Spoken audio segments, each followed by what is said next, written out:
This evening to the Australian National University and to introduce our esteemed guests, Professor Richard Dawkins, in conversation with Professor Lawrence Krauss. Tonight's event is sponsored by the ANU Colleges of Science and Cosmos magazine. This evening we have an opportunity to hear from one of the most influential scientists and public intellectuals of our time. Professor Richard Dawkins is the Charles Simonyi Professor of Public Understanding of Science at the University of Oxford. He is the author of 9 books, including The Selfish Gene and The God Delusion, and his works have been published in more than 30 languages. A Fellow of both the Royal Society and the Royal Society of Literature, Richard has honorary doctorates of literature as well as science, including an honorary doctorate from the ANU. In 2006, he established the Richard Dawkins Foundation for Reason and Science to promote the scientific education, critical thinking and evidence-based understanding of the natural world. Tonight, Richard Dawkins will talk with Professor Lawrence Krauss. Professor Krauss is Foundation Professor in the School of Earth and Space Exploration at Arizona State University. He has also authored a number of best-selling books, including A Universe from Nothing. He is a visiting fellow at ANU and has been a regular visitor over the past few years, and it is a great pleasure to welcome him back here to ANU. Ladies and gentlemen, please join me in welcoming our speakers, Richard Dawkins and Lawrence Krauss.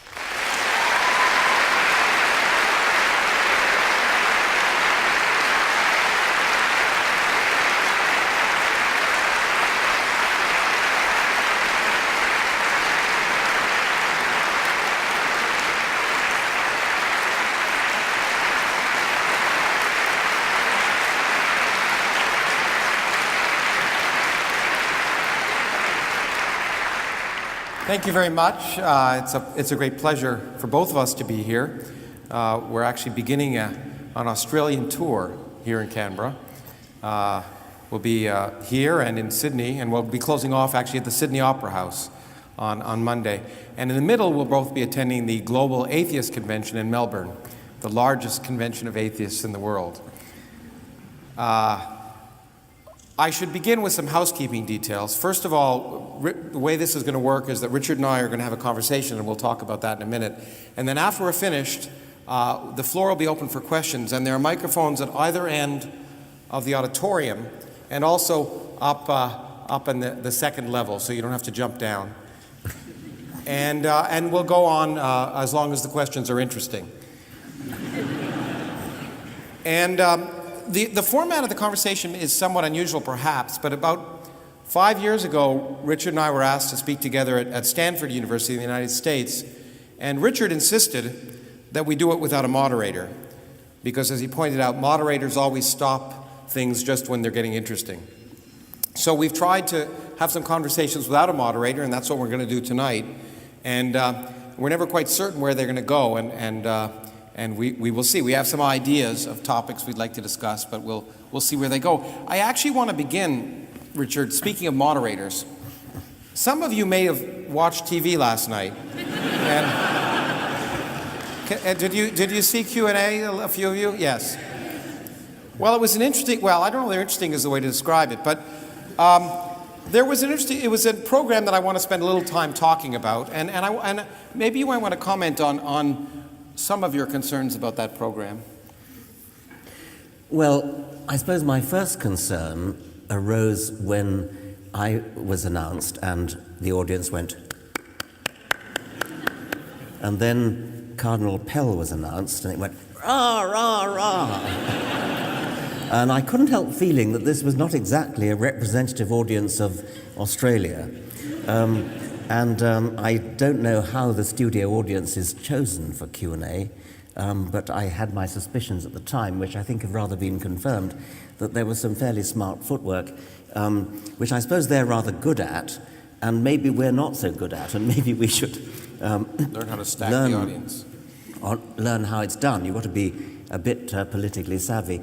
But I think that more importantly, going back to your point, Lawrence, about moderators, I really did think last night the moderator got in the way, because we could have had a searching conversation, which I would have enjoyed, but just as it got going, and just as the Archbishop had dealt himself enough rope to hang himself, the moderator jumped in with moving on to the next question and, as it were, rescued him in the nick of time. And so I thought that was a fairly good illustration of why we don't want moderators. And the same thing happened, oddly enough, in England a few weeks ago when I had a similar onstage conversation, not televised in this case, with the Archbishop of Canterbury, who, dare I say by contrast, is a very, very nice man. And once again, there was a moderator who kept on getting in the way. In that case, it wasn't to get the next question from the audience. In that case, it was to utter some philosophical profundity, which didn't actually help matters along. But I've noticed again and again that chairmen get in the way, and it's better, if you can do it, to have just a plain conversation. He certainly did save, on a number of occasions, save the Cardinal, who it was my first experience listening to the man. He seemed entirely devoid of intellect. It's true. I was shocked. I was shocked. And what I thought we might do is, because of he demonstrated a number of misconceptions about science as well as religion, as far as I could see, and hadn't thought much about either. And I thought we might want to start talking about fill in some of the gaps that happened last night. For example, I was amazed with his understanding of evolution. Yes. The chairman asked him, did he accept that humans were descended from apes? I think yeah, he said, that's what he put it. And he said, yes, from Neanderthals. We're not descended from Neanderthals, we're cousins of Neanderthals. I told him that. So he said, more or less, well, how can we be cousins if they're extinct? I actually, at that point, and I think he then asked you, have you ever met a Neanderthal? And I must admit, I would have just said, I'm talking to one right now.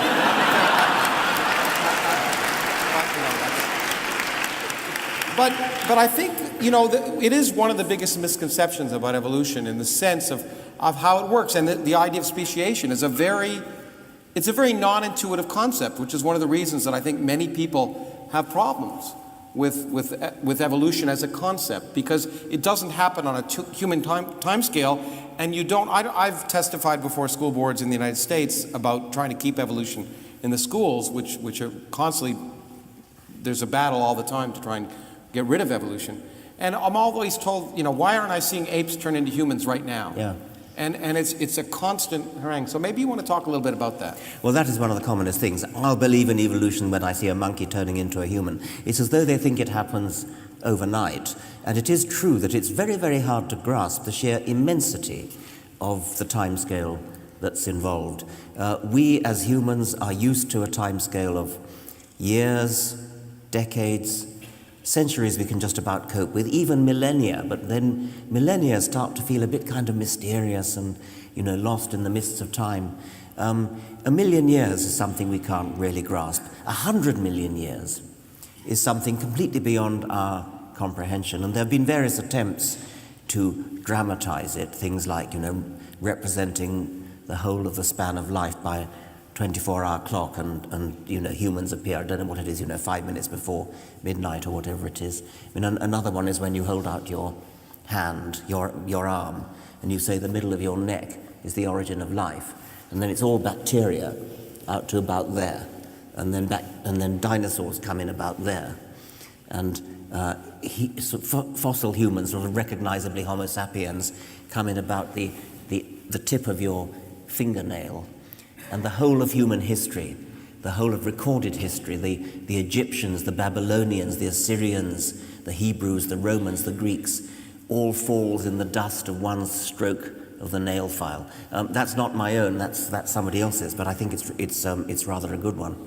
And you can't really get to grips with evolution unless you realize what an enormous amount of time that there is. And it's quite clear, I think, that the Cardinal didn't really understand But that, we are actually descended not just from apes, but we're descended from fish. We're descended from bacteria.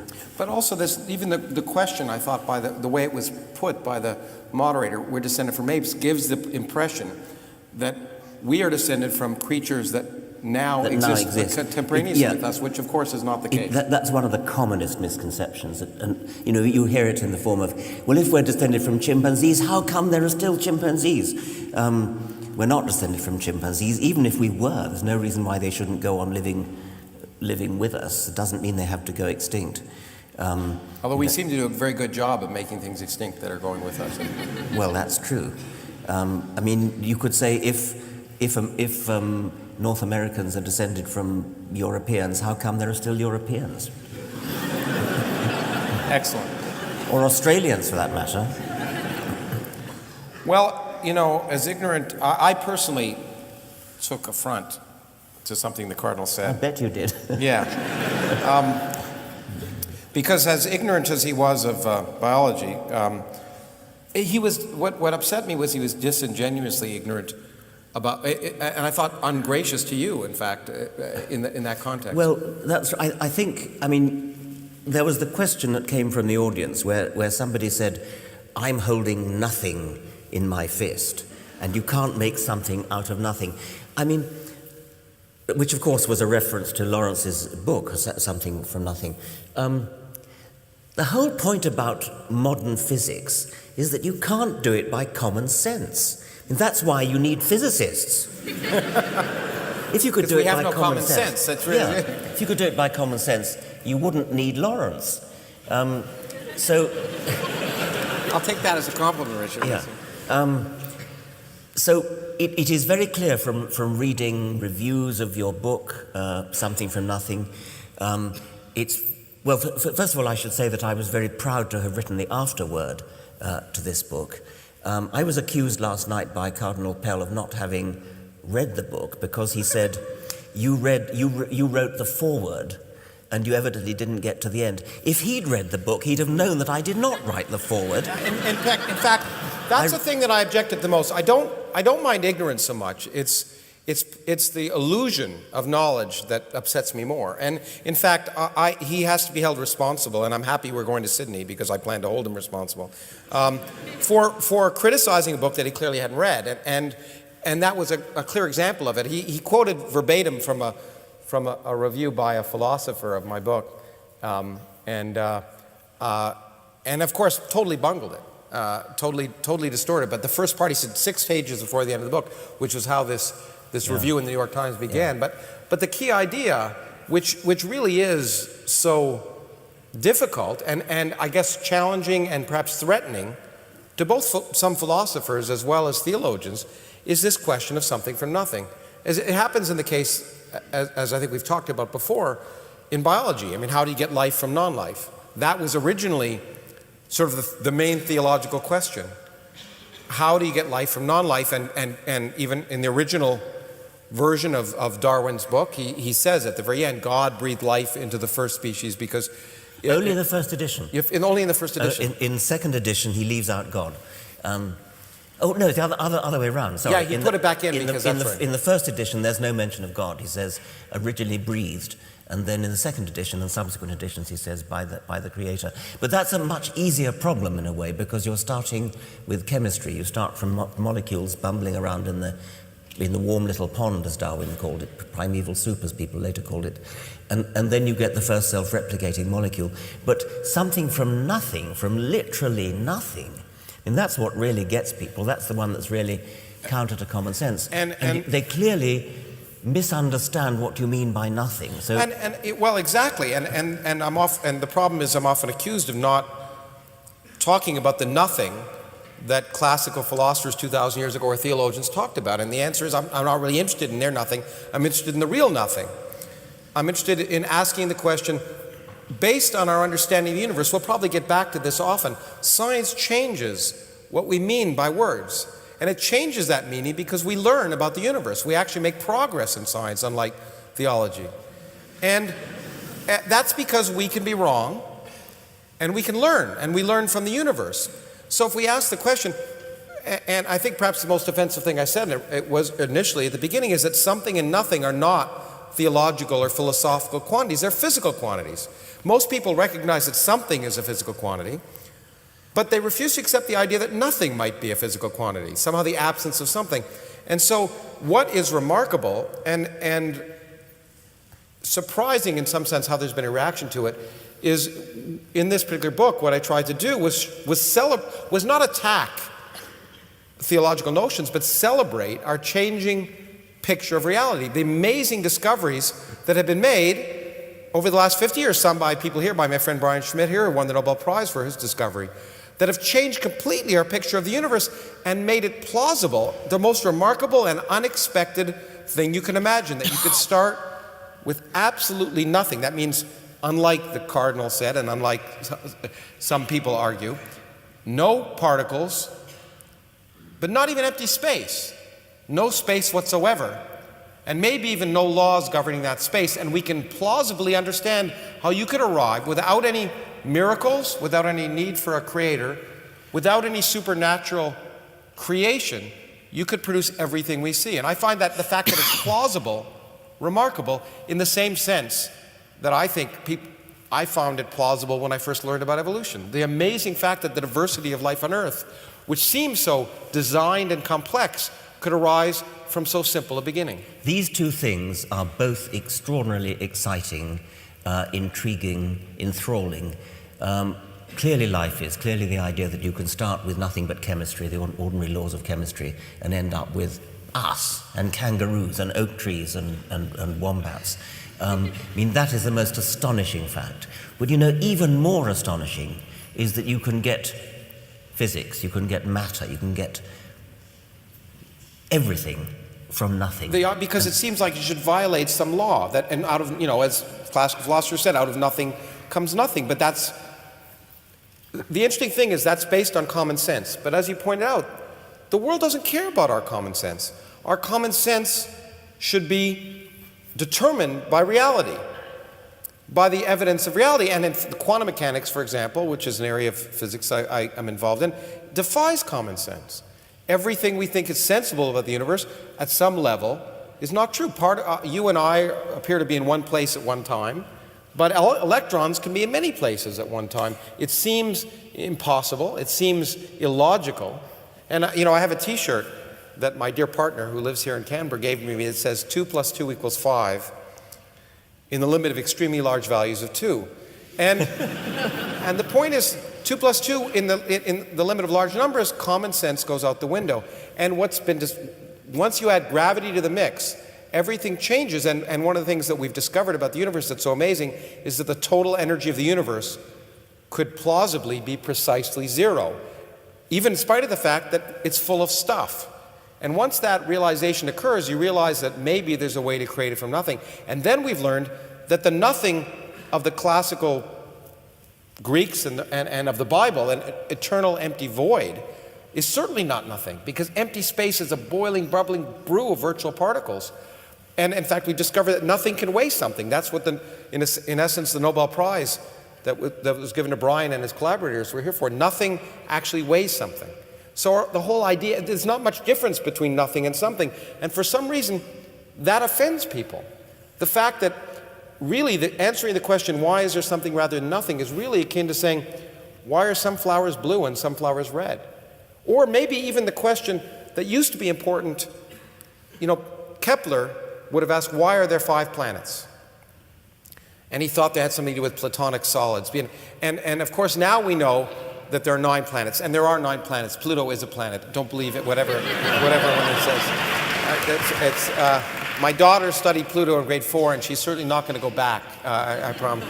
But we realize that's not an interesting question anymore, because there are many different solar systems, and the question is, not why are there 9 planets, as if there's some profound purpose of 9 planets, or 8 planets, but how did it come about that our solar system has 9 planets, and other solar systems may have 6, or other ones may have 12. In fact, we've discovered, when we discovered planets around other stars, that things we never thought were possible in terms of solar systems, things we never imagined possible, solar systems with planets the size of Jupiter right next to their sun, all these things that we thought were physically impossible are actually possible because the universe continues to surprise us. And so it doesn't care what we like. It doesn't care what we think is sensible.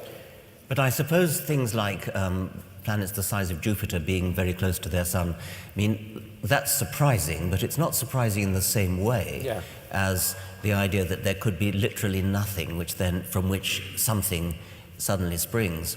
And I mean, it is very hard to grasp it, and I certainly can't grasp it. The reason why it's hard to grasp from an evolutionary point of view, I suppose, is that our brains our brains are tools for making sense of the world in which our ancestors had to survive. And they had to survive in a world in which things didn't move very fast, nowhere near the speeds where relativity starts becoming relevant, and also were large.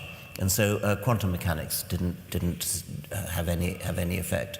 So we live in a our ancestors' brains were naturally selected in an extremely restricted range of phenomena that had to be understood.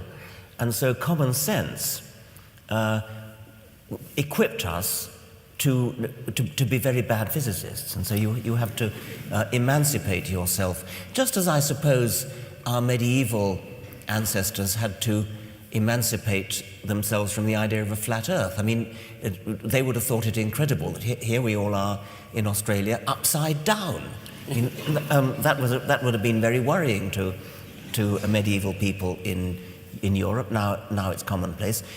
Do we dare hope that there will come a time when even quantum mechanics is commonplace to every child? I'm not convinced that it's really understood by every physicist. When I ask physicists, some of them say, well, don't even try to understand it, just do the mathematics. Well, in fact, I mean, I wrote a book before this one about Richard Feynman, who was one of the people who changed our view of quantum mechanics, and he said he didn't understand quantum mechanics. Yes. I think at some point, as you point out, our brains, just like when we talk about the universe, space is curved. Einstein discovered with general relativity that space is curved. And when I talk about a flat universe or a curved universe, how can you picture that? Because we're talking about a curved three-dimensional universe. But we can't picture a curved three-dimensional universe because we live in most of us live in a three-dimensional universe. The Republican candidates in my country don't live in a three-dimensional universe. But and so there are just some things that our brain is not equipped to intuitively understand. And one of the amazing things about science, and I think we'll come back to that, is that it forces us to realize that our myopic picture of reality is just that there's far more to the world than we see, and we have to recognize that what we think is natural or normal when it comes to culture, mores, or physics is not that way. And I think that, for me, that's probably the greatest gift of science, is that it teaches us that we need to go beyond ourselves. I think it's something we need to be proud of our species for, because our species, I mean, every species is designed by natural selection to survive in its world. And we were never designed by natural selection to understand modern physics. And yet our brains, amazingly, through emergent properties, are capable of reaching way, way outside the bounds that our evolution apparently set for us. I think I'm very proud to be human. Well, that doesn't mean I understand it, but I'm proud that other members of my species do. It is really amazing, and in some sense, to me, that fact that we have a consciousness, people often say that if you give up God, you give up human dignity, but to me, it's the exact opposite. And Steven Weinberg, a physicist, said that religion is an assault on human dignity. Because the remarkable fact that we're conscious, that we're able to ask these questions, to me, gives meaning to our lives. And we don't need imposed meaning from elsewhere. Yeah, that's right. Well, while I was debating Cardinal Pell, you, Lawrence, were debating an Islamic scholar, they call them, don't they? Where I come from, a scholar is somebody who's read more than one book. But anyway, how did it go? Yeah, I was while you were doing the Cardinal, I was debating here at ANU actually last night. It was a very pleasant debate, actually, to some extent. Well, I got a little upset at a few points. But a debate with on whether God was prohibitive, a belief in God was prohibitive or liberating. And it was the Muslim Debate Initiative here that held it, and they were very respectful, I should say, of me. But the interesting thing was that I thought the questions that came up were remarkably similar, and it was and at the same time, the unfortunate thing is that we were often talking at cross purposes in the same way that you were talking to the cardinal, because there are these notions that somehow what amazed me was a statement was made that religion is based on rationality, just like science is. That somehow, and I read it in a piece in the Australian today, some economist said that the problem with atheists, they don't realize that religion is based on rationality, and that it should form a key part of public policy. But in what sense is it rational? In what sense is it rational to accept that someone says, God told me this? A woman in the United States drowns her children in a bathtub and says, Jesus told me to drown them. But we don't call her rational. But an illiterate peasant who can't write is told by an angel the truth about the universe, who then comes down later and tells, in upstate New York, 18 centuries later, tells a known con man who claims to have discovered golden tablets, she gets him to translate them from the 19th century into 17th century English, and we say, oh sure, I believe that. Using a magic stone in a hat. Yeah, exactly. And then to claim, among other things, that Jesus will come down and rule in Jerusalem and Missouri. Well, and so that rationality, and the claim is based that it's based on logic. But once again, it comes down to this question that logic, the syllogism, that you probably had this applied to you many times. I've taught, whenever I debate Christian apologists, it's the same as, in this case, it was the same as a Muslim apologist. They said, well, there's a syllogism. All humans are mortal. Tom is a human, and therefore Tom is mortal. But I said to him, well, what if in this century, as might be the case, we make people immortal? We make cell lines immortal. Well, Henrietta Lacks's cell line is immortal right now. Does that mean they won't be human? Absolutely not, because what it means is we change the ground rules, because we change our understanding, and classical logic just doesn't apply.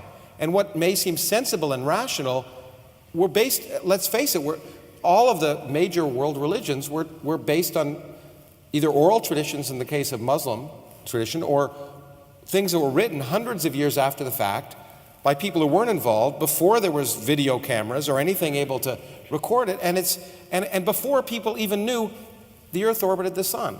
Yeah, well, that of course is right. But let me try and see if I can explore what a sophisticated theologian might say. Okay. I think it's a bit like... There's a sophisticated theologian. Yeah. I think it's a bit like what social anthropologists do, where you go and immerse yourself in the culture of a tribe, a Polynesian tribe or something of that sort, and everything they believe is actually scientifically false, but nevertheless it hangs together in a sort of coherent internal logic. It all kind of fits together and makes sense within that system, and I think that's the nearest approach I can get to understanding so-called sophisticated theology, that within the system you know God exists, you know he loves, you know that he has all sorts of aims and things, and this is all known, and therefore everything you do has to fit in with that system. It has no bearing on fact at all, but it is internally consistent in a sort of anthropological way. Why anybody wants to bother to do it, I don't know. Well, I think you may have alluded to it earlier, and I wanted to ask you about this because it was another thing that came up during your discussion last night. You indicated that our brains were selected. The way we think has been selected by survival, so our ability to survive. It was certainly important, I think, and maybe led to both science and religion at the same time, for early hominids to be able to at least suggest that there was some story, that everything wasn't capricious, that there was some pattern to things. And in fact, in many ways, they were scientists. So you can see early modern humans learned how to fish in very careful ways in the tip of South Africa. But at the same time, I think that in order to survive, they had to create stories that would lead to some explanation of the phenomenon they were seeing in order to somehow predict some regularity to the universe. And those stories must have become religion at some point, and as the person questioned you last night about providing solace, that whether religion provides happiness and makes people live longer. But the question is, does it work? And one of the things that didn't come up last night I wanted to ask you about, we were talking about, is you admitted that there may be some studies that suggest that if you find solace in God, that you might be calmer, happier, or whatever. But what wasn't talked about was the fact of prayer.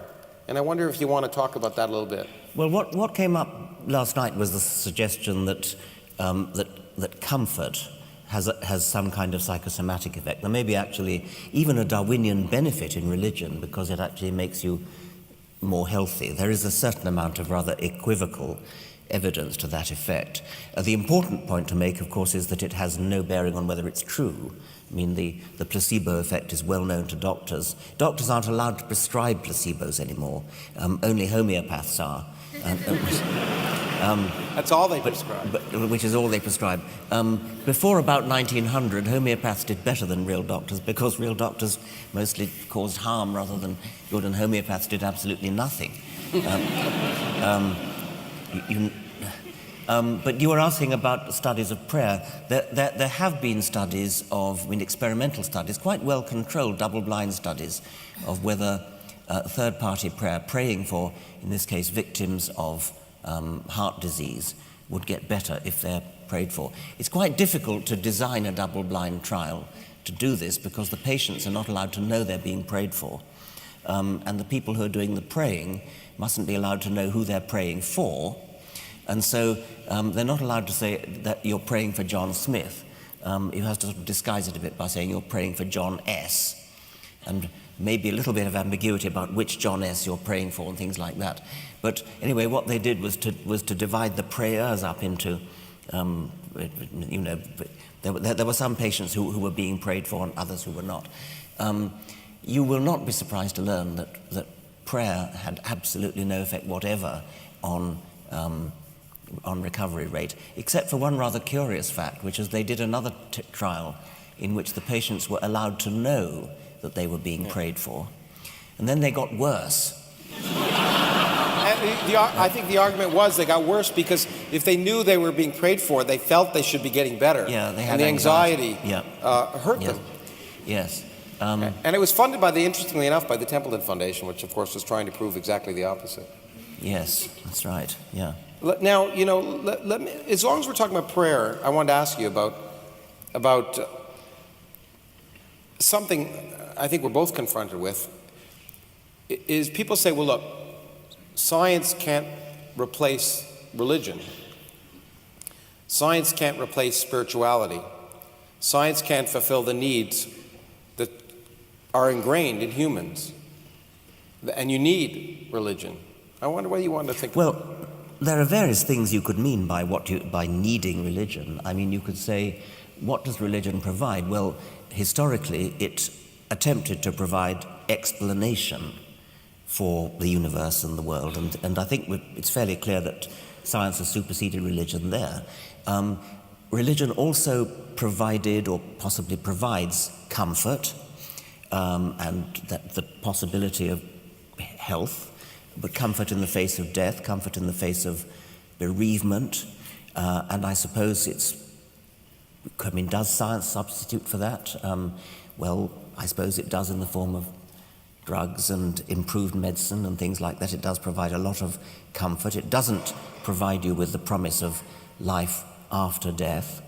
It's not clear to me that religion's view of life after death is necessarily comforting. Oh, yeah, I brought that up last night. The last thing in the world I would ever want to be is stuck for eternity with my in-laws. Yes, I think what may be frightening about the idea of dying forever is the idea of eternity itself, and it's eternity that's frightening, whether you're there or not. I think, on the whole, eternity is so frightening, I'd rather be under a general anesthetic for eternity, which is exactly what's going to happen. At best, yeah. But the other thing, of course, is that some religions, at least, promise an eternity in a lake of fire, and every time your skin burns off, you grow another skin, so as to keep the pain going. There's a kind of inverse relationship between the magnitude of the threatened punishment that a religion offers in its particular hell and the plausibility of the threat. If the threat of punishment after death were the slightest bit plausible, it wouldn't need to be so absolutely horrible in order to carry conviction. It's because it's not plausible that it needs to be so horrifying. But anyway, the possibility of consolation is another thing that religion is supposed to provide. Religion is supposed to provide morals. Well, I hope to goodness nobody here gets their morals from religion. Certainly not the Old Testament. Certainly not the Old Testament, and preferably not the New Testament either. Yeah, exactly. Or the Quran, I would say. Or certainly not. Yes. But perhaps the main thing that religion might have been thought to provide is what's sort of loosely called spirituality. And there, I think, probably science, depending exactly on how you define spirituality, science probably does have quite a lot to offer. I'm looking forward to going to visit the observatory tonight and seeing what I hope will be a clear view of the Milky Way, which in the southern hemisphere is a lot more exciting than it is in the northern hemisphere. So I'm looking forward to that, and that will be, I confidently expect, something like a spiritual experience. Well, I think for many people it is. Whenever I give a lecture, I show pictures let's say, from the Hubble Space Telescope, a picture of a cluster of galaxies. I mean, the poetry of it, well, we've both talked about the poetry of science, but the spiritual inspiration you get from looking at a picture of a cluster of galaxies located 5 billion light years away from us, where every dot in that picture is a galaxy. The light from those stars left those stars before our sun and Earth formed, which means that now many of the stars in that picture don't exist anymore. And if there were civilizations around those stars, each of those galaxies contains 100 billion stars. Any civilization that existed around those stars no longer may exist. It just opens your mind to wonder. And so I actually feel very strongly that while science per se may not provide the direct consolation, it can and it should provide a spiritual, not only wonder, but it should provide a consolation. Look, when we talked about this last night, we tell our kids fairy tales to console them. And to make their life fun. We talk about Santa Claus, the Easter Bunny, but then we decide that, you know what, it's better for them to know how the world really works. And it may be a little less consoling, but in fact, knowing that they're in control of their lives actually is empowering. And many of us, if you're a good parent, you want to teach your kids how to become empowered. And yet, but religion, and in religion they're often talked about the flock, the children. It effectively treats you like a child. It says it's better for you to believe a fable than reality. And often when I end a lecture on cosmology, I point out the two things modern cosmology has taught us is that first, you're much more insignificant than you ever thought, and two, that the future is miserable. But that should make you feel good, not bad, because it further enhances exactly what you were talking about. We are so lucky to be alive today and endowed with a consciousness where we, for whatever fortuitous reasons, on a random star in a random galaxy in the middle of nowhere, we are able to evolve a consciousness, live on a relatively quiescent planet. And so I actually think science can provide a real consolation by saying, look, once you accept reality, it's liberating. Just like a child is liberated when they become an adult. And in fact, I want to ask you, the reason I was getting around to here is I know we've talked about your foundation and whether science can provide that consolation. And maybe you could relate the story. Well, I mean, my foundation is called the Richard Dawkins Foundation for Reason and Science. And my primary motivation is that a reasoning approach to science is enthralling. It's such a privilege to be alive in the 21st century and to look out at the stars and reflect on exactly the things you've just been saying, Lawrence, to look down a microscope, to look down an electron microscope, to look into a single cell and see the prodigious, stupefying complexity of a single cell, and then realize that there are trillions of those cells in your body, all conspiring together to produce a working machine which can walk and run and eat and have sex and think, reflect, understand why we exist, understand where we came from, understand where the universe came from, understand the magnificent fact that it could all have come from nothing and built up from nothing into galaxies, into stars, into chemistry, into primordial life, into genes, into primitive bacteria, protozoa, and then right up the evolutionary progression to become, in Julian Huxley's words, conscious of itself. What a privilege it is for each one of us to have in our heads an organ which is capable of comprehending that, of constructing a model of the universe inside our heads.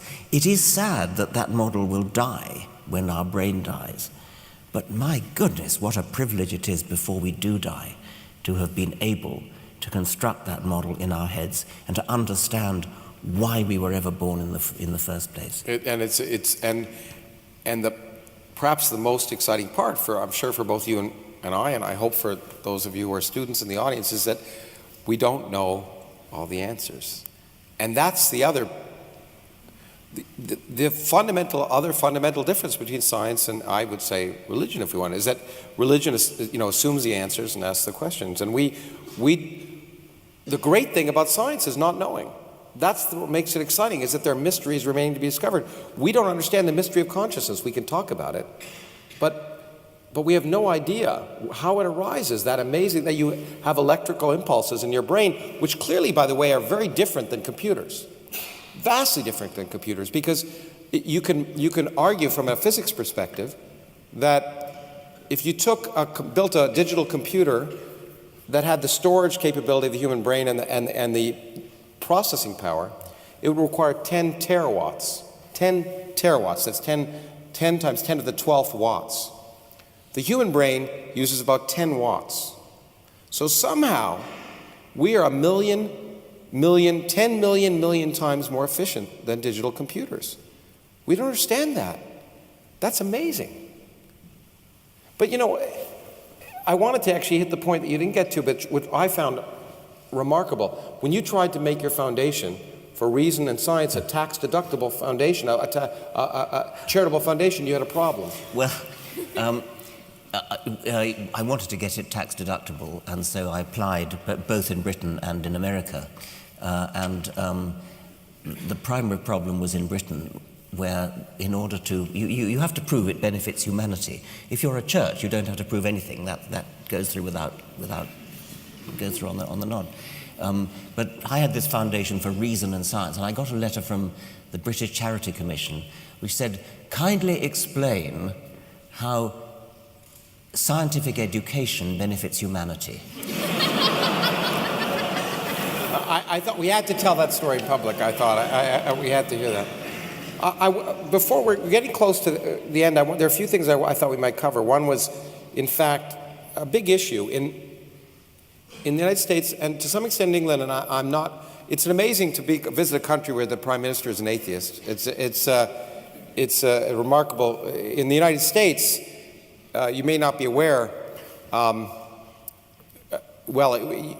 won't happen. And in I fact, think it has happened. Yeah, well, it probably has happened, exactly. But it would be easier to be a Muslim, and of course many people in the United States think we have a Muslim president at this point. But there was a recent a study by psychologists in the United States that was terrifying, that said, it was a study of college students and adults, and the most distrusted group was atheists. The only group that they were on par with was rapists. And it's remarkable because it's, both you and I, you perhaps more than me, are claimed to be strident, maybe. But what I find is that if you just ask the question, is it possible that there's no God, you suddenly become terrifying. And you were obviously terrifying, I felt last night, to the Cardinal, who felt attacked and was on the defensive. And it seems to me, if you ask questions and people are defensive, there must be a reason. We hear stories, don't we, of children going to Sunday school and being thrown out for having the temerity to ask questions. I mean, not to criticize, but just to ask, how dare you ask a question? And I think that does argue a certain defensiveness. It seems to me that, we encourage. The funny thing is we encourage our children, those of us who try to be good parents or teachers, to ask questions. That's how you learn. And so we encourage people to ask questions unless the questions are about religion, and then they're viewed as being impudent or rude or inappropriate. And it seems to me that one of the things that's so valuable about what you've done, and we've moderated our views over the years as we've had discussions, is if you simply treat religion like any other aspect of human activity, which means it should be subject to questioning and ridicule, like politicians and politics and physics and sex and everything else, then religion, if you just ask that religion be put on that same framework, it raises a consciousness that people just somehow don't think it should be. It should be here and never subject to any of those things. That's right. It is regarded as having a kind of privileged status, whereas you're allowed to criticize somebody else's politics or their football team or their taste in clothes or something. Criticizing their religion is regarded as somehow beyond the pale. And I think that really has got to stop. There's really no reason at all why religion should be immune to, not strident in the sense of shouting obscenities, but just simply critical, clarifying questions. I got into trouble last week, I think it was, in the United States. They had a thing called the Reason Rally in Washington, D.C. Which we were both at. And which we were both at. And I spoke poorly, I think. I encouraged people to ridicule the doctrine, the Roman Catholic doctrine of the transubstantiation, the idea that the wafer turns into the body of Jesus. Not symbolically, as an Anglican would say, but literally. And I encourage the audience at the Reason Rally, if ever they meet a Roman Catholic who claims to believe that, to ridicule it. I mean, it is clearly a ridiculous belief. But I was mistakenly thought to be saying what you want to do is ridicule the person. Yeah. I quoted the British journalist Johann Hari, who said, "I respect you too much to respect your ridiculous beliefs." And I think I now would want to change that a bit and say, I respect you too much to believe that you could possibly hold those ridiculous beliefs. And I encourage people to, when they meet somebody who holds a ridiculous belief like that, to really say, do you really believe that? Are you seriously telling me that that's what you believe? And encourage them either to deny it, in which case to deny the religion to which they claim to belong, or to defend it and say, no, it's not ridiculous for the following reason, and talk about Thomas Aquinas and accidents and the things like that. And if they can convince somebody that it's not ridiculous, then well and good. But don't let them hide behind the screen of saying, oh, that's my religion, it's private, you can't criticize it because it's my religion. It should be criticized, and it should be defended if it's defensible. And I think that if that were applied to politicians, who at present in the United States, and it's obviously not true in Australia because you actually have an atheist prime minister, that in the United States there are 535 members of Congress, of whom 534 claim to be devout religious believers. Well, that's a statistical nonsense. Of course they're not. How could they be? And so what I tried to encourage Americans to do was to challenge your congressman or woman and say, I don't think you really do believe that. Come out and actually say so. Don't hide behind the screen of secrecy that says religion is a private matter not to be questioned. Now that doesn't go down well in America because there's this deep-seated view that religion is somehow a private matter. But when you're trying to decide whether to vote for somebody, you want to know his policy on taxation, his policy on foreign policy, on the Iraq War. You want to know his policy on all those sorts of things. If you know that quite apart from his policies, he holds some utterly nutty belief, like that a wafer turns literally into the body of a first-century Jew, just because a priest blesses it. I mean, that is barking mad. And do you want to vote for somebody who's capable of holding in his head a nonsensical belief of that sort? And they should not be allowed to get away with saying, oh, that's private, it's religion. You can argue about my taxation policy, but you can't argue about my nutty beliefs. Well, and I think, but I want to sort of slightly differ with you there. Although I defended you the next day, I was on TV and they asked me about this ridicule question, and I pointed that, well, in principle, nothing's sacred. No idea is sacred, and ridicule, at least if you turn into satire, I like to tell jokes, and as a part of teaching, and I think it's a key part of life from Jonathan Swift on. I mean, the idea, satire is a way of illuminating the ridiculous inconsistencies of life in a more non-threatening way than confronting people.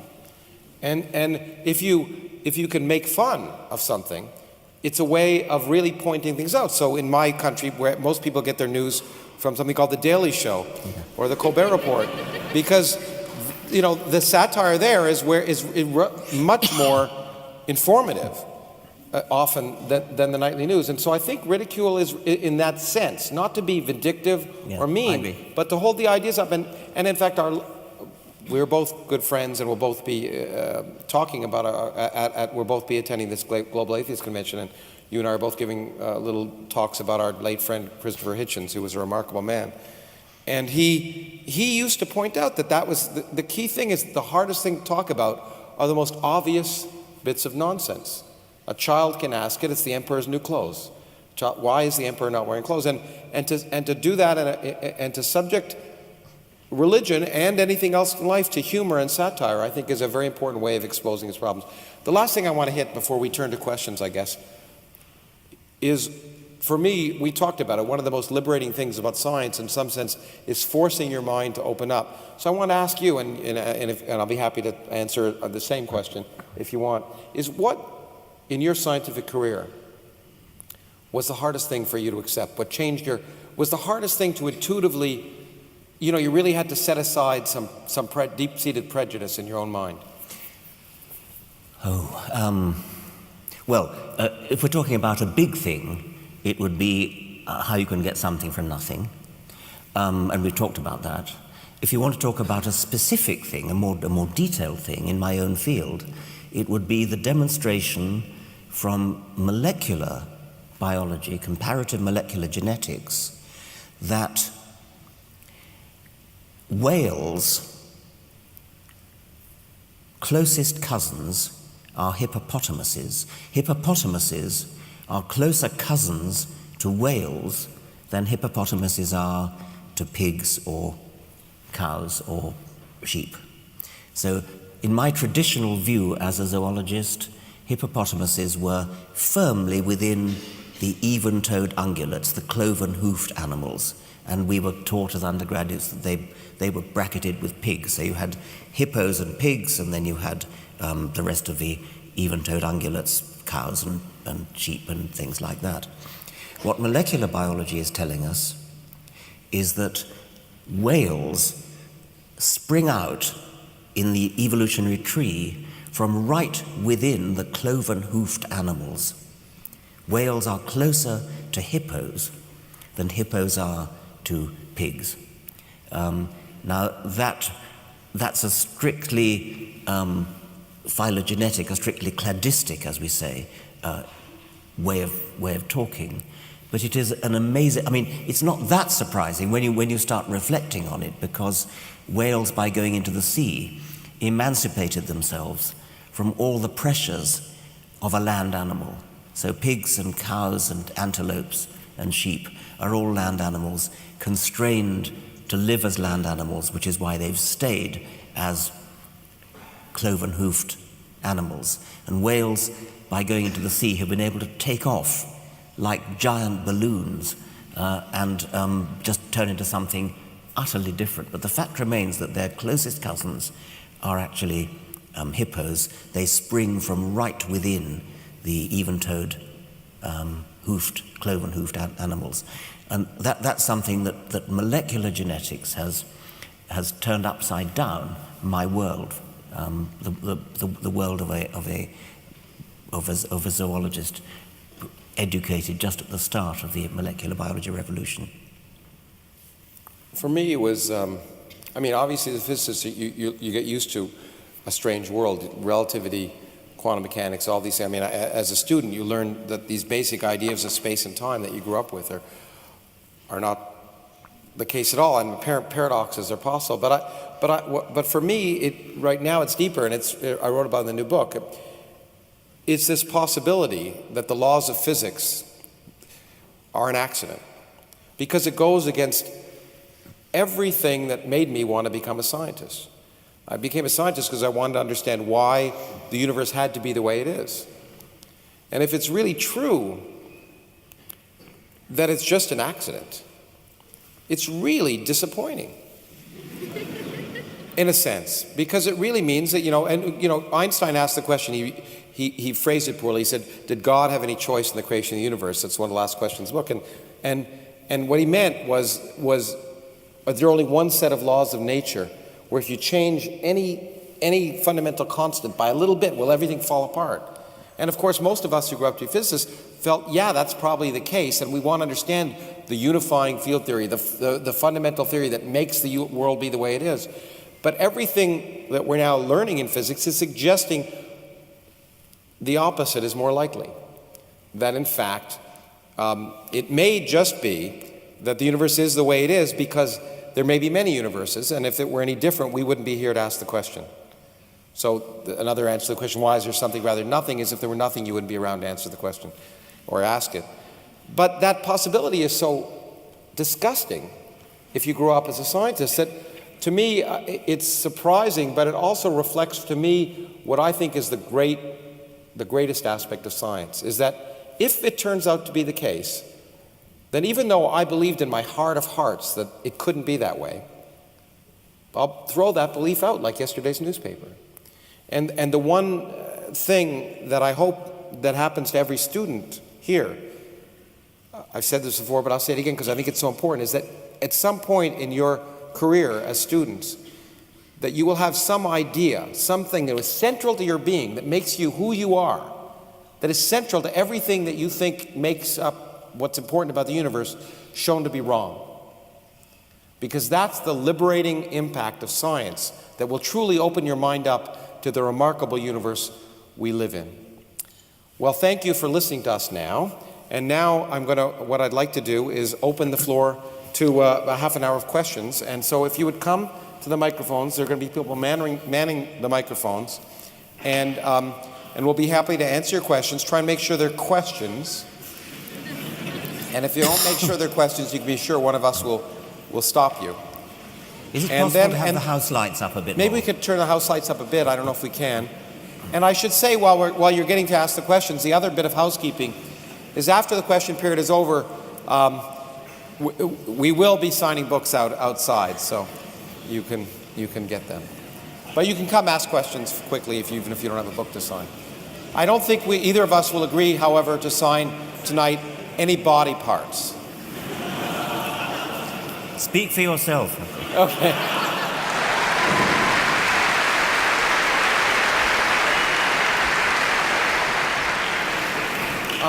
Are we ready? Okay.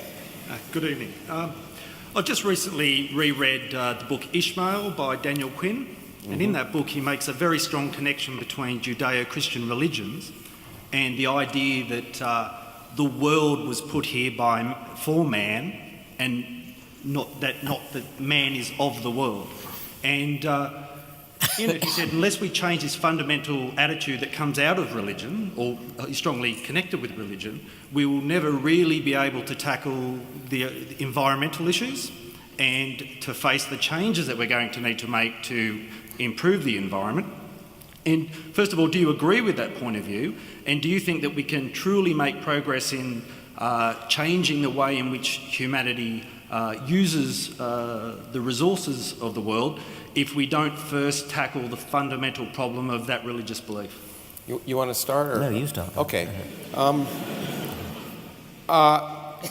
It is a huge problem. In fact, it was explicitly demonstrated again in my country. There's a nut running for president called Rick Santorum. And he specifically, when it comes to climate change, which, by the way, in the United States is the vast majority of the public believe climate change is a hoax. All polls suggest that now because a tremendous amount of money has been spent on that. But using Fox News. Yeah, exactly. Yeah. But he's Rupert said Murdoch. that it's a hoax propagated by scientists who care more about the Earth than they do about humans. That humans have been given dominion over the Earth, and the Earth will take care of itself. So that is a problem. But at the same time, to be fair, there are movements, indeed evangelical movements in the United States. There's a whole wing of different religious groups that are now saying we have to accept the fact that the Earth is a dynamic entity that changes, and we're impacting in a negative way. So somehow that message is getting through, but I think you're absolutely right. If you don't recognize that the universe doesn't care about us, that it's not going to always make it right, then you're not prepared to address the challenges of the 21st century, which is one of the reasons, getting back to what I said earlier, why I think it's a problem to base your public policy on myths. It may be more comforting, but you'll be comforted all the way to the point where vast parts of the population of the world will lose their land. And so the comfort will lead you right over a cliff. Yes, I think the most obvious problem is that religious one. But even if we were to agree on what the best policy was to save the world, it's a bigger problem to achieve the political unanimity to actually put into practice what the scientists will tell us we need to do.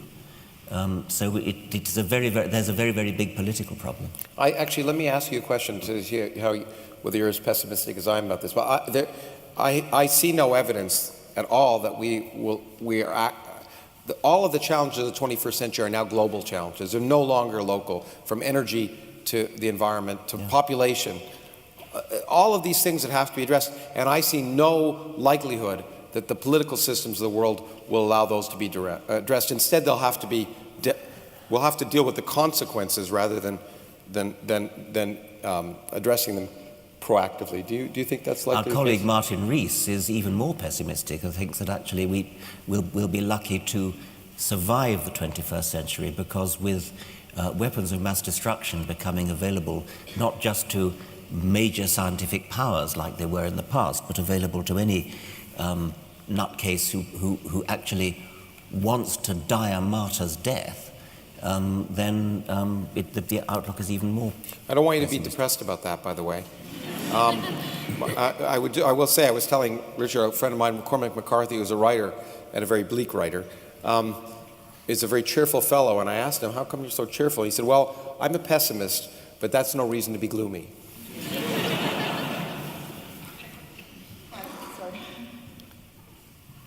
I'd like to question your religion, because it seems to me that you make science a religion in itself.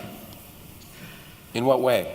Well, it seems like there's kind of a Richard Dawkins cult, Richard Dawkinism, like science really, nothing is certain in science. It works in statistics. You can't prove anything to 100%. So how can you say that science is better than religion, then what you're trying to do is still harm people that bring order to the world? You can't prove anything to 100%, but 100% is a hell of a lot better than 0%, which is what you can prove by religious reasoning.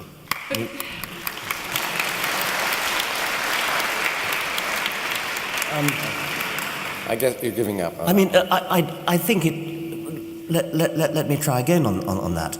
The idea that science is a religion, when in fact science is interested in evidence, and is prepared to change its mind if contrary evidence comes in. That's very, very different from a religion. As Lawrence said earlier, in science we're constantly open to the possibility of having to change our minds, and science proceeds by progressive refinement and changing minds. And there are things that I suppose will never be disproved, things like that the planets orbit the sun. That's never going to change. I don't think that the fact of evolution is ever going to be disproved. It's always going to be true that we are cousins of chimpanzees and of monkeys and of kangaroos. So there are certain things that we definitely know to be true. The evidence is so overwhelming that in Stephen Gould's words, to object would be perverse. But so-called religious truths have absolutely no evidence going for them whatsoever. If I challenged you as Richard Dawkins, you'd probably have a problem with that. Doesn't matter who I am. No. No, we're listening to you now. Like, You're challenging me now, and I'm accepting the challenge. Fair enough. Look, I'm a Catholic. I don't agree with what George Chappelle thinks, but I don't think he's a pedophile either. Like... No, I don't suppose he is. Well, just, I don't know. I've never asked them. My point is that you, as an eminent scientist, if I challenge your scientific doctrine, maybe your theories or your opinion, you'll disagree with me. Well, I will. I mean, when you say disagree, I will say, where is your evidence? Here's my counter-evidence. And I'll ask for yours. Let's sit down together and look at the evidence. I mean, that's very different from saying that I'm arguing from authority. In fact, let me jump in. Authority, that's the key point. Richard is not an authority. I'm not an authority. There are no scientific authorities. That's a key point. There are scientific experts. Richard knows a lot about zoology. I know a lot about physics. But there's no one whose views are not subject to question. And that's the key point. And there's no student that should ever be afraid of saying to a professor in a science class, you're wrong and here's why. Except in Germany. Except anyway, maybe I think we... So I think why are you upset when I'm questioning you now? Like, isn't that the same thing? Isn't it like you're one of my professors? Well, no, what... I think we're trying to have a discussion, but maybe I think the point is that maybe we should move on. I mean, well, you say you're a Roman Catholic, and I also study physics. Yes, but I mean, do you think the wafer turns into the body of Jesus? No. Good, I'm delighted then to hear. Then you're not really a Roman Catholic. And the other thing that's important about science, and we had this discussion last night in the Muslim forum. I might give an example. People didn't really buy the whole relativity thing when Albert Einstein first came up with it. There were people, it was when those former scientists started dying, that was when people started accepting relativity. But the difference is, but there's a fundamental difference, and you should really appreciate this, and I'm surprised in some sense that you don't yet, but I hope you will. Well, tell me. Is that, listen to me for a second, is that there's a difference between a story and something that makes predictions. And the only thing that really makes science really interesting is it works. And so last night, when I was debating with this Muslim, I challenged him when he said it's rational. I said, you're choking. I have two choices. I do the Heimlich maneuver or I pray for you. Which do you want me to do? And I think the real point of science is that it works. And if it didn't work, none of us would give a damn about it. Really. Yeah, but the point is it works until someone comes up with a better theory. Right? What was that? No, it works. A car works, an airplane works, the lights in this room work. Well, classical my electromagnetism computer works. worked until someone came up with a better theory. Yeah. So That's what happens. that's what makes. Anyway, I don't. Okay. Yeah, I think okay. we should move on. No, everyone here has been scared away.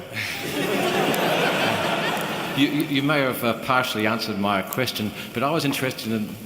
My question is about truth, and it was raised last night but not pursued. It's whether you believe that you can arrive at truth other than through direct observation, logic, rationality, and reason. In other words, other pathways to truth. And a related question is, do either of you have any sympathy for the view that in some instances truth is culture-bound? What's true for a Navajo Indian may not be true for a Harvard scientist. Thanks. Why don't you start? I once was having an argument with a social anthropologist who said that he was studying a tribe that believed that the moon was only a few feet above the treetops, and that he said that that was true for that tribe, and he said that that the scientific truth, that the moon is a large sphere of rock, a 250,000 miles away, whatever it is only true for Western scientific culture, and that his tribal culture, their truth is every bit as valid. I strongly objected to that on the grounds that Lawrence has just said, that the truth of science works. If you build things using what scientists think is true, then they work, and you can actually go to the moon if you correctly compute the necessary orbits, the necessary escape velocity, and so on. It works, whereas other culturally bound so-called truths don't work. And I think that's all there is to be said, really. And I also rather sarcastically said to the anthropologist, when you go to an international convention of social anthropologists, you get on board a Boeing 747, not a magic carpet. Exactly. And I think I've often said you're a hypocrite if you think the Earth is 6,000 years old and you drive a car. Because the same laws of chemistry and physics that like the car work tell us the Earth is not 6,000 years old. But I want to sort of add to the point you said a little bit, because in fact you got hit on last night for reflecting an important aspect of science. When you said you can't absolutely prove that there's no God, because it's true, you can't. But science another major misconception about science is that science is involved with the truth. Science cannot prove something to be absolutely true. There are no absolute truths in science. That's also how it differs from religion. Science can prove things to be absolutely false. That's how science progresses, because an idea that disagrees with the evidence of experiment is false. And it's false today, and it'll be false tomorrow. I can hold a ball up, I can predict that it will fall up, I check it falls down. That idea I throw out the window. I could say the Earth is flat. I go out, it isn't flat. We don't need constructive criticism classes forever to debate whether the Earth is flat or round. But what we do in science is we get rid of all the falsehoods, and what remains has an element of truth. But even if something satisfies the test of every experiment today, and in fact that's what this young lady was referring to, it doesn't mean that we won't discover we have to modify it, be it Newtonian gravity to general relativity, or classical mechanics to quantum mechanics, or whatever we're going to learn at the edge of physics or of biology. But so we progress, but we never say we know the absolute truth, because that is that's a claim that's an anathema to science. It's just not the way science works. In the gay science, Nietzsche identifies two forms of nihilism, or what he calls nihilism. One of those is the belief in some transcendental meaning, and the other is the crude denial of that meaning. Atheism being defined as sort of the opposite to theology, do you think in that respect, in some sense, it implicitly carries with it some parts that are theology, and in that way still is within a theological sort of framework? Oy vey. That's a technical term.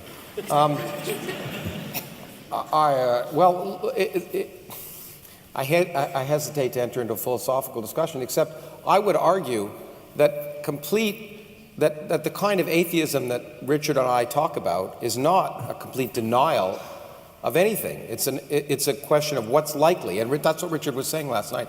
You know, I can't prove that there isn't a teapot orbiting Mars, but it's not likely. And everything we know about the universe, at least for Richard and I, leads us to the conclusion there's no evidence of purpose or of divine intervention. But that doesn't mean we argue definitively that we can prove that that can't be the case. So we're not denying, we're just asserting the evidence of reality. And in fact, I don't describe myself as an atheist. I have learned from my friend, again, Christopher Hitchens, I describe myself as an anti-theist. Namely, I cannot prove that there's no God. I just certainly wouldn't want to live in a universe with one. I don't know if you want to add anything. No. Okay. A common claim made by religious people is that you cannot disprove the existence of God. Do you think science will ever advance to a point where it can disprove the existence of God? And if so, would religious people become atheists, or would they find something else to believe in? Actually, some religious people have been asked that. I mean, specifically with respect to Christianity. There have been Christians who've been asked, what if archaeological evidence showed conclusively that Jesus never existed? And many of them said, no, I would go on believing in him, which is hard to credit. But I think people want, I mean, the X-Files got it right. People want to believe. And I think that people want to believe in belief. And you pointed it out. I mean, the young lady described herself as a Catholic, but what most people who describe themselves as religious don't accept the doctrines literally of their religion. They pick and choose the ones they like, that they find acceptable, and throw out the others, and they say, and what they really want to believe is in believing. And it's really hard to give up believing. There's no doubt about that. But I would say, to answer your question, science, the assertion of existence of God is always not falsifiable, and science can only deal with questions that are not falsifiable. I cannot prove that we weren't all created here 35 seconds ago with the memory of a remarkable evening. I can't prove that. It's not a falsifiable question. Was it? Bertrand Russell used that example, and he said, complete with holes in our socks. Yeah, exactly. And so at some level, you can't, if it's not falsifiable, science can't address it. On the other hand, what you can do is amass evidence and understanding. And what we now, for a small example of that is biology.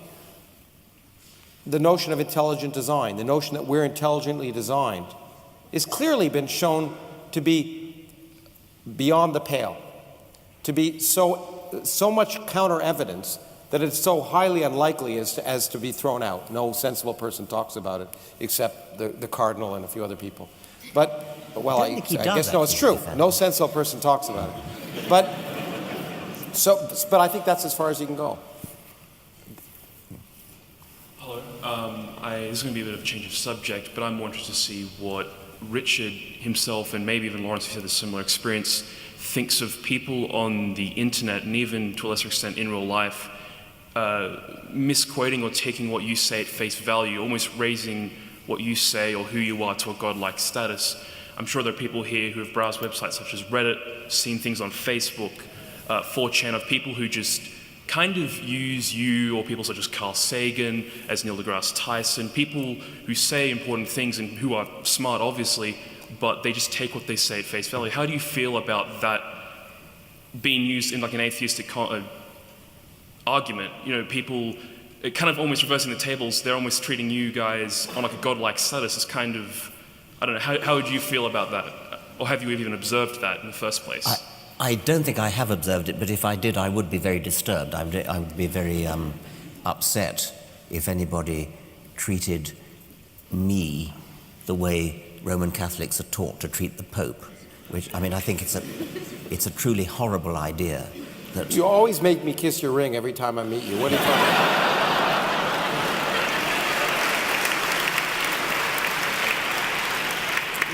I think it's a truly horrible idea that anybody should believe something simply because person X believes it and tells them that that's what they've got to believe. It's one of the most disagreeable parts of the Roman Catholic Church, that it constantly argues from authority and passes the word down, especially when the word is frankly made up in the first place.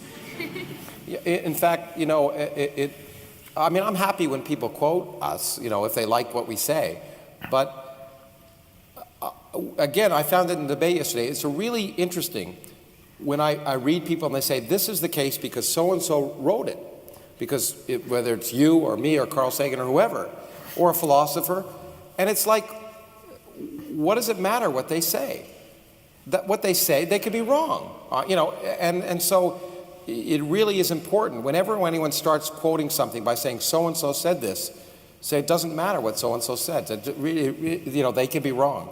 What's the evidence for that? And so, yeah, I absolutely agree. It's an awful way of arguing, and unfortunately, it's the way of arguing in a number of different fields, and certainly theology is one of them. There's a famous story that Galileo was once demonstrating something through his telescope to somebody, and the man looked through the telescope and said, Signor Galileo, your demonstration is so convincing. Were it not that Aristotle positively states the contrary, I would believe you. That's right. I think we have time. We'll take one more question here and one more question there. I'm sorry for the people who are over there, and you should have come over here. No, but anyway. Yeah. Yes. Hi. I'm assuming you guys have both read the Bible properly. I'm interested in what your favourite story from the Bible is, simply because you can't read a book and not find something good about it. Like, I know the Bible is mostly a load of crap, sorry, people. But being involved with someone who has actually read the Bible and being forced to listen to it myself, I do know that there are some good ideas, morals, stories, whatever you want to call it. I'm interested in what your favourite one is. I'm not sure that I have a favourite story. I mean, my two favourite books of the Bible are the Song of Songs, which is not by Solomon, by the way. It's a collection of erotic poems, and at least in the authorized version, it's extremely beautiful. I suspect it's been completely murdered in modern versions. And the other one is Ecclesiastes. These two books come together in the Old Testament, and they're both lyrically beautiful in the 17th century English. And I read both of them frequently. I wouldn't call them stories. Neither of them are really stories, but they're hauntingly beautiful. Yeah, in fact, well, it's not surprising that I agree. It's the lyricism of certain aspects of the Bible that are beautiful, and in fact, because if you think about how the Bible was written, it was written by taking songs, poems, the literature of the time, and sometimes adapting the most beautiful stories of the time. And in fact, a friend of ours, Anthony Grayling, who's a philosopher, remarkably, wrote a beautiful book, which I highly recommend, called The Good Book, which is, he tried to do in a secular way what the Bible did. He borrowed the most beautiful poems, songs, stories of right through human history, and put it in a way, in a form of the Bible, without mentioning God. But it's a book about how we've learned to live well, based on the most beautiful things that humans have said. And I think, I suspect that it's that beautiful lyricism of that part of the Bible that I've enjoyed reading the most as well, I think. It's not so much. I wouldn't take it in the modern translation. If you think about the most famous lines from Ecclesiastes, vanity of vanities, saith the preacher, all is vanity. At least one modern translation I've seen says, futile, futile, it's all futile. It won't do. But actually, that does relate to something that's often said, is that when you talk about the Bible, and one of the things, our comments that happened again last night to me, is that people say, well, you know, if you don't really understand what, the reason you're criticizing is you don't read Aramaic or Arabic in the case of the Quran. And the answer, which again was given by Christopher Hitchens, is it's hard to believe that God is a monoglot. I mean, that somehow, if you don't read Hebrew, that you miss the point. Anyway, one last question. Upstairs. Oh, good. Yeah, we didn't get. I'm sorry. Upstairs. That's okay. Mike, I just want to say I wholeheartedly agree with everything you believe in, And I'm not... I believe in nothing. Let me make that clear. I don't believe in anything. Well, yeah, I'm an agnostic, maybe an anti-theist. Belief is not a word I use. But I agree with you on everything, except perhaps your approach. And allow me to politely disagree here. I study political science, and in political science, if you look at history, the church, the scientific institutions, and the state have always been in constant conflict and turmoil. It's a struggle of power relations between these three sort of societal constructs. And it was the case in Darwin's time, and Darwin was very hesitant to even broach his subject of the origin of species because of opposition from the church and even some of his fellow scientists. We don't live in that same world today. But in politics, power comes not just from conflict. Power comes from collaboration. And I guess my only criticism of the atheist approach, as I see it, is that this idea of conflicting with religious groups, of politely ridiculing people with religious beliefs, can perhaps have more of negative consequence for furthering the reason and logic as things to as the higher purpose of society than it does good. And so I'm going to pose two questions to you. The first question is, what does success look like for, say, the atheist movement? And is success achievable through polite ridicule of people with religious beliefs? I think that's a very fair question. Yeah. And one of the things that Edward O. Wilson, he's gone off the rails in his latest book, but in an earlier book, he made the point that we have some really, really serious problems for humanity to solve. And the time is running out, and we need to get people of goodwill, whatever their religious beliefs or lack of them, to get together. And so he wants to compromise for precisely the reasons you're talking about, and to get decent, reasonable religious people on our side, as opposed to the nuts like Santorum. I think there is a lot to be said for that. And if your goal is, say, to make the world a better place, then I think there could be something to be said for making a compact with the relatively recent, people like the Archbishop of Canterbury, decent, intelligent religious people. If your aim, however, is to understand the universe, if your aim is that of a scientist, then I cannot help regarding all religions as somehow counter to that aim. And so I think I agree with you about the politics of making the world a better place. But my ultimate aim would be to try to understand the world and understand the universe. And there I can't help finding religion the enemy. It's an interesting question because it's similar to the first question we ever talked when we first met. We have somewhat differing views on this, although I think, again, we've come together in certain ways. But I'm sympathetic to what you're saying in many ways. If the question is, what are you trying to achieve? I think as a scientist, absolutely, you cannot compromise. I agree with Richard and Carly. However, as an educator, which I also have a hat on, I firmly believe that I have no interest in arguing against God or religion. It's not of interest to me.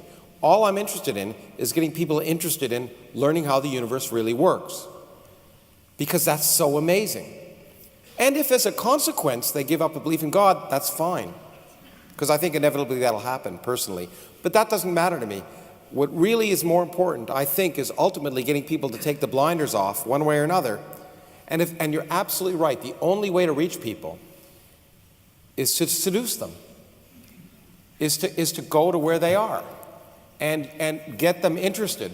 And to some extent, although the effect has been sometimes the opposite as it was last night, the book I just wrote was to use religion as a seduction tool. The question, why is there something rather than nothing, sounds like a religious question, but I get to sneak in all of modern cosmology Anyway, thank you very much.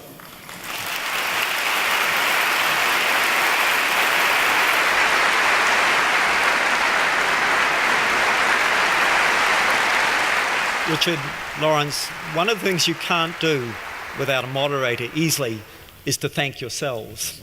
That's my role here. I'm going to be the moderator. It gives me a chance to have the last word too. Very, very grateful here. One of the things an institution like the ANU is about debate and ideas.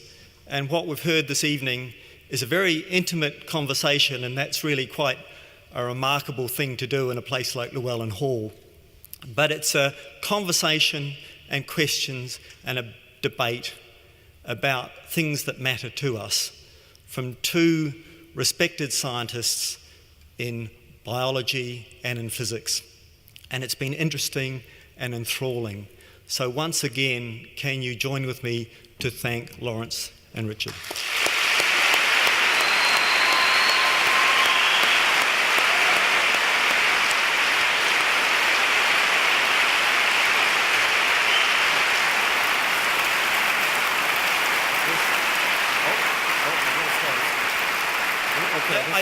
I did say I do want the last word, and I was trying to think hard how to get out of this.